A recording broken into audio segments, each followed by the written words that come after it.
You are fine. Today we are going to start chapter 10. The name of chapter is Basic Concept of Geometry.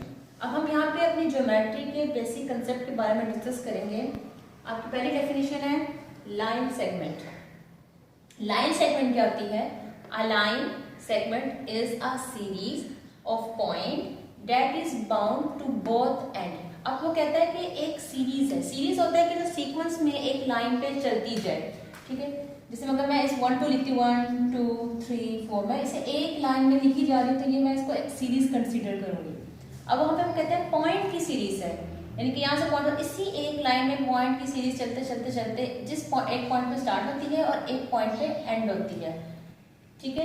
तो वो आपके पास क्या होती है? Line segment. Line segment की जो एक पहचान है कि उसके दोनों पॉइंट यानी कि पॉइंट ए से लेके पॉइंट बी तक जो है वो एंड होता है, मतलब ना पॉइंट ए से हम आगे बढ़ सकते हैं और ना ही पॉइंट बी से हम आगे बढ़ सकते हैं। अगली डेफिनेशन आती है आपके पास line. A line is a series of point that extend infinitely in both direction.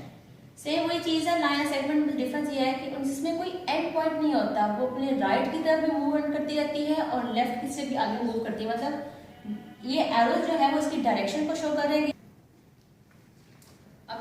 अब ये जो एरोज होते हैं वो दोनों क्या करते हैं? डायरेक्शन को शो करते हैं कि यहाँ पे ये राइट की तरफ मूव करे तो ये नॉन स्टॉप पे चलती जा रही है। इनफिनाइट का मतलब होता है नॉन स्टॉप, एक्सटेंड मतलब बढ़ाना, यानी कि इनफिनाइट मीनिंग बढ़ती जा रही है, ठीक है। दोनों साइड्स में होती है लाइन। लाइन सेगमेंट में होता है कि वो एक स्पेसिफिक लाइन होती है जो दोनों पॉइंट्स के दरमियान एंड होती है उसकी, और जो लाइन होती है वो नॉन स्टॉप होती है, इनफिनाइट चलती रहती है, उसमें कोई एंडिंग पॉइंट नहीं आता। इसी तरह सरफेस देखिए, a surface is a flat goes on the infinite in all the direction. Surface क्या होता है कि आपके पास एक स्पेस होती है, एक फ्लैट स्पेस होती है जिसकी वो भी इनफिनाइट होती है, उसके भी कोई जो है एंड नहीं होता इसकी डायरेक्शन का। रे देखिए, a ray start from to be finite source and extend to infinite on the other side. अब वो यहाँ पे क्या कहता है कि इसकी डायग्राम मैं इसको बनाती हूँ कि एक रे जो है वो स्टार्ट होता है डिफाइंड सोर्स, यानी कि किसी भी एक पॉइंट से जो डिफाइंड होता है वहां से ये स्टार्ट हो रहा है।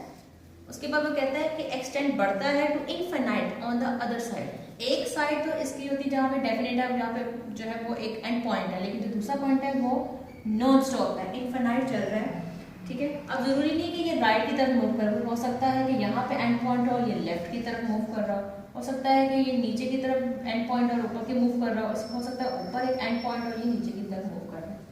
इसकी पहचान किया है कि एक पॉइंट होता है और एक एरो होता है। पॉइंट होता है कि इसका एंड पॉइंट है, इससे आगे मूव नहीं कर सकता, और एरो शो कर रहा था इसकी डायरेक्शन, चाहे वो राइट की तरफ आ रहा हो, चाहे वो लेफ्ट की, चाहे अपवर्ड या डाउनवर्ड, ठीक है। बस एक इनफिनाइट होती है और एक डिफाइन होती है।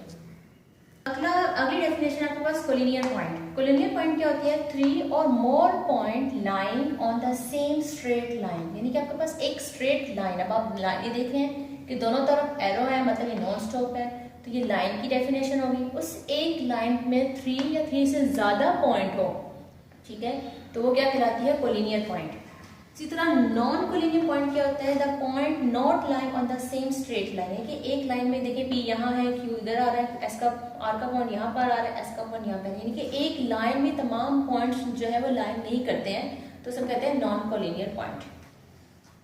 उसके बाद आता है point of intersection. Draw some more lines passing through a point P. The point P is called the point of intersection of the line. वो क्या कहता है कि आपके पास एक पॉइंट है, उसी एक पॉइंट में एक या दो से ज्यादा उसी पॉइंट में से टच करते हुए जाएं, तो वो जो पॉइंट है जिससे दो या दो से ज्यादा जो रे हैं, जो लाइंस हैं वो कट कर रही हो या टच कर रही हो, तो वो पॉइंट ऑफ इंटरसेक्शन। इंटरसेक्शन क्या होता है कि जो कॉमन चीज होती है बीच में। हम आपको देख रहे हैं कि इस लाइन का ये पॉइंट कॉमन है, इस लाइन का ये पॉइंट कॉमन है। बिल्कुल वैसे जैसे आपने यूनियन इंटरसेक्शन के क्वेश्चंस किए थे, इंटरसेक्शन में हम कॉमन पॉइंट्स लेते थे, इसी तरह अगर आप लाइंस में देखें तो कॉमन पॉइंट आपका जो है दोनों लाइनों को जिस पॉइंट पे वो टच हो रहा है वो कॉमन पॉइंट होता है, जिसे हम कहते हैं point of intersection of a line. Concurrent line क्या होती है?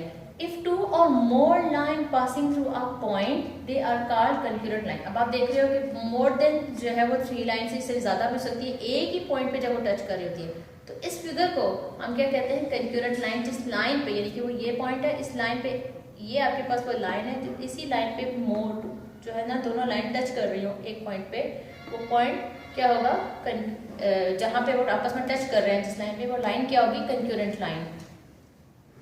अब यहाँ पे देख रहे हैं नॉन कंकरेंट लाइन में क्या होता है, the line which do not pass through the same point are called non. अब आप देख रहे हैं कि कोई भी लाइन किसी एक पॉइंट पे नहीं है, बल्कि सब हर एक अपने अपनी लाइन जो है वो कट कर रही है। किसी ये वाली लाइन इस पॉइंट से कट कर रही है, इस पॉइंट से कट कर रही है, मतलब चार आपके पास लाइन से चारों के पॉइंट डिफरेंट आ रहे हैं, तो ये पॉइंट क्या होते हैं, नॉन कंकरेंट लाइन।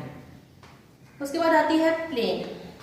प्लेन क्या होता है, a plane is a 2 dimensional surface that has length and breadth. वो कहते हैं कि जहां पे आप लेंथ और ब्रेथ को डिस्कस कर लो, यानी कि दो चीजों को डिस्कस कर लो, वो प्लेन क्या होता है आपके पास, वो 2 डायमेंशनल होता है जिसमें, और उसको हम क्या कहते हैं, प्लेन। अगर यहाँ पे इसके अलावा अगर हाइट आ जाए तो वो 3 डायमेंशनल हो जाते हैं।